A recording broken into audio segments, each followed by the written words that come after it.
Good evening. Welcome to the Twilight Zone. Just kidding. It only feels like the Twilight Zone. You're watching CVTV. I'm Bill Bergman.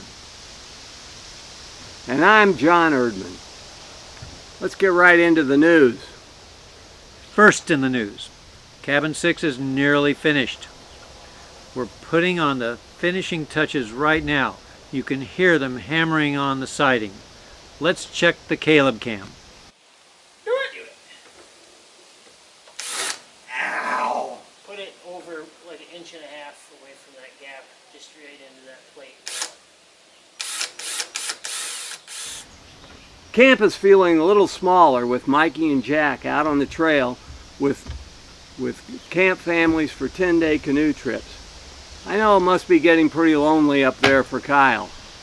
Speaking of Kyle, he finally made a half-court shot. Witchy girls, here we come! And as promised, camp was visited by some Widgie girls.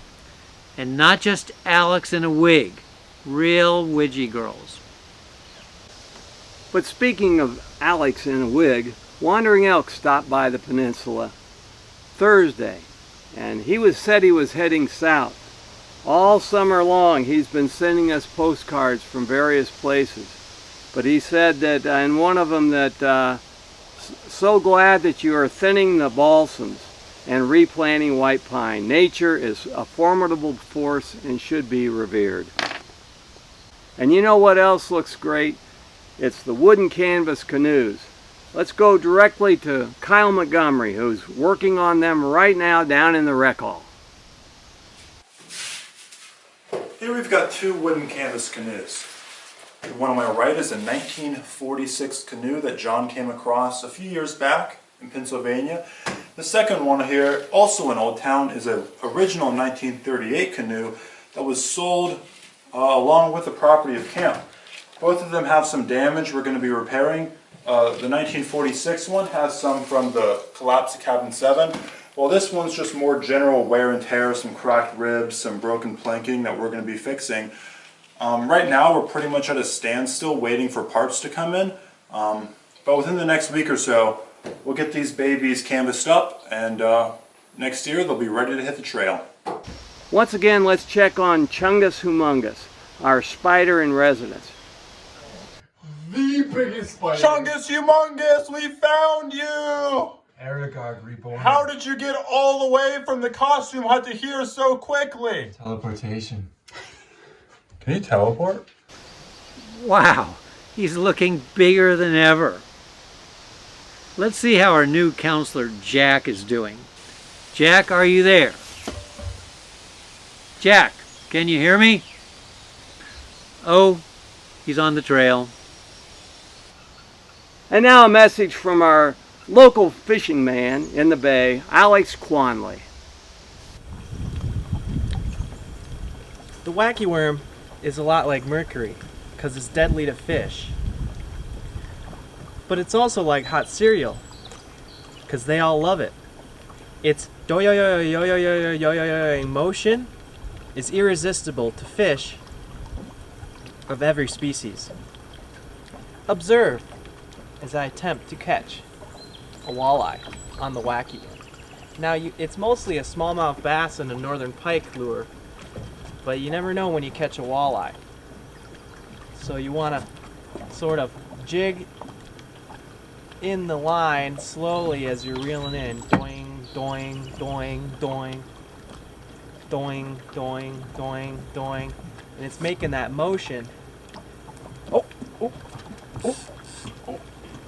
Oh, I gotta tighten my drag. Oh, I got one. I think it's a walleye. Oh yeah, you can tell because it's staying deep down.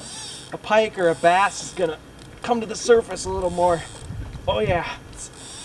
Oh yeah. You want to wear the fish out. You don't just want to reel in as fast as you can and just rip it out of the water. Oh, it is a walleye. I can see it. I wish I had a cameraman to help me get it. Well, we're totally going to eat this one. Yeah, we're going to fillet this one.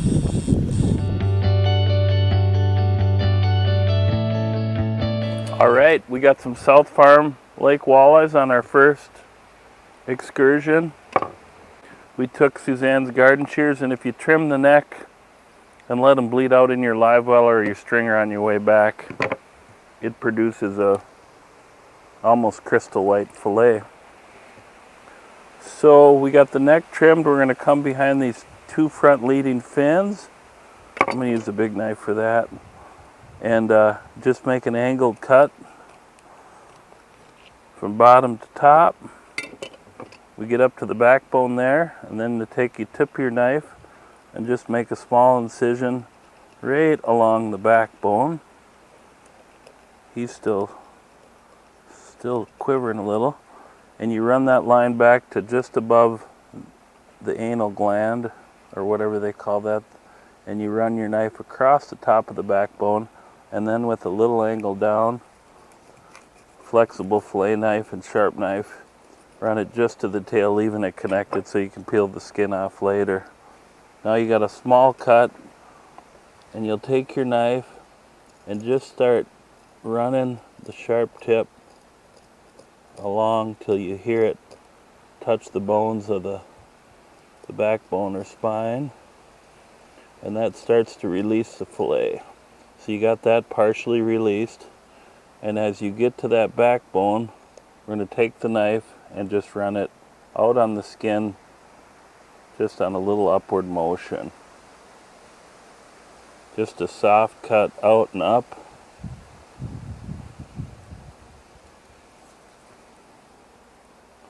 And what that'll do is expose the first line of ribs.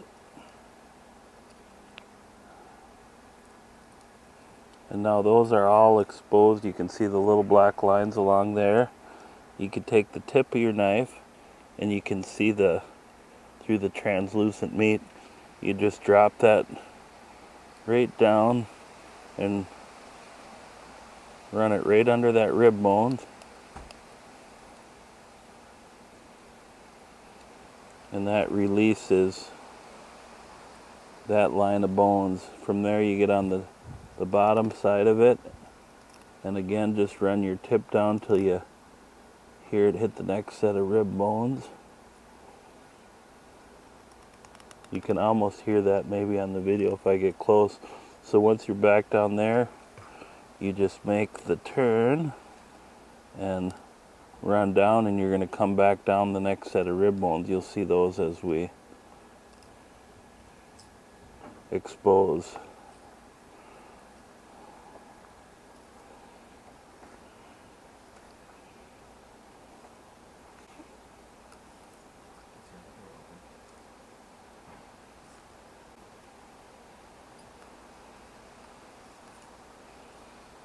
Once you get back down to the skin, you're almost done, and you can go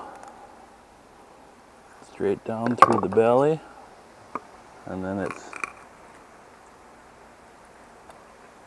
just a cut to release the fillet.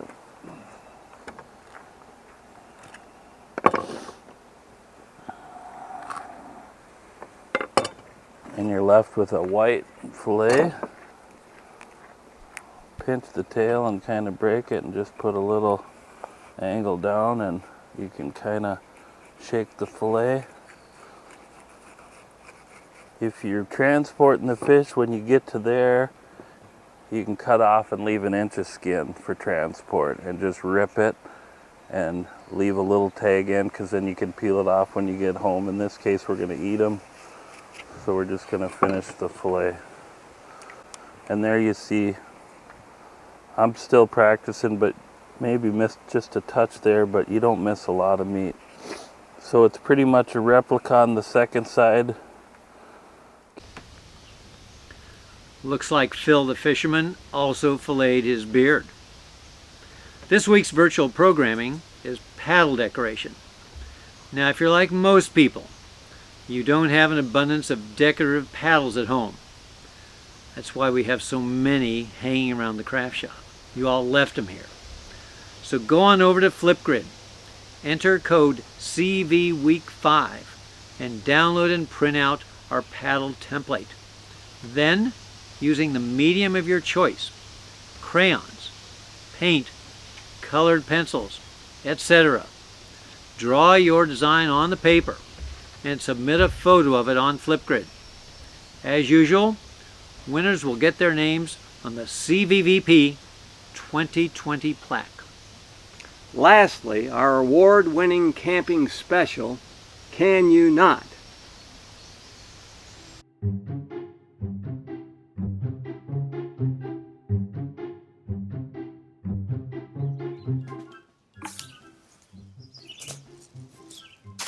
After a nice hard day's work cutting balsams.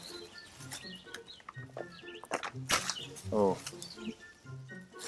I like to enjoy some gorp.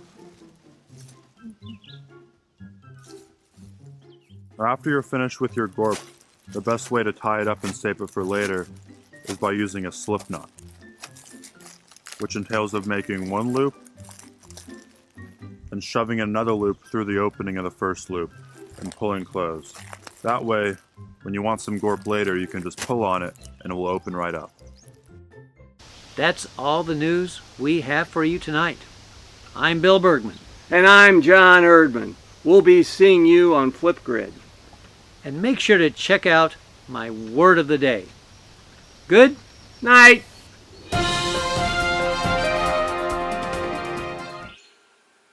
But wait, there's more. The bean auction this week was incredibly competitive and close. It took a lot of decisions made from our judges, but winning best pitch was Mr. Atlas Johnson. And winning best item was Mr. Atlas Johnson. And receiving the most beans was Mr. Atlas Johnson. Congratulations all around to those lucky individuals who will be on the CVVP plaque for 2020. This episode has been brought to you by Jan Scones. And where exactly is the scone? Sorry, I ate it. Fiddle-dee-dee. Blueberry or raspberry? Cinnamon. Well, can't say that I blame you, son. Jan Scones. Irresistible and now invisible.